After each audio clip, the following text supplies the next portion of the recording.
ஆண்டவர் பரீட்சை பார்க்கிறார். என்னுடைய நாளையை தெரிந்துதான் இன்னைக்கு இந்த அக்கினி அனுமதிச்சிருக்கிறார்.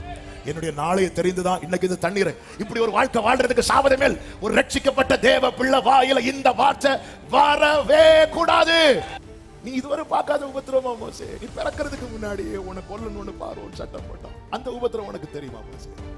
நீ அழுதா செத்துரு வேணும். உங்க அம்மா 3 மாசம் வாயை பொத்தி பொத்தி வச்சிருந்தா. இதை விட என்ன மோசே நீ உபத்திரவத்தை பார்க்க போற? இப்போ உபத்திரம் என்ன? ஜனங்களை இறைச்சி வேணும்னு அழுதாங்க. நீ சந்தித்த உபத்திரவத்தை விடவா இப்பொழுது நீ சந்தித்துக் கொண்டிருக்கிற உபத்திரவம்?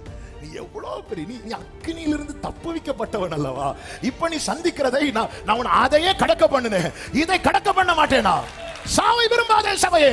இந்த பூமியில கர்த்தர் நீ வாழும்படி அது கொஞ்ச காலமோ நிறைய காலமோ. ஸ்தேவானுக்கு கொஞ்ச காலம், ஒரு நாள் ஊழியம். யோவான் அது ஆண்டவர் டிசைட் பண்ணட்டும். ஆனா நீயா விரும்பி தெரிந்தெடுக்காதே. அவன் காலங்கள் கர்த்தருடைய கரத்தில் இருக்கிறது.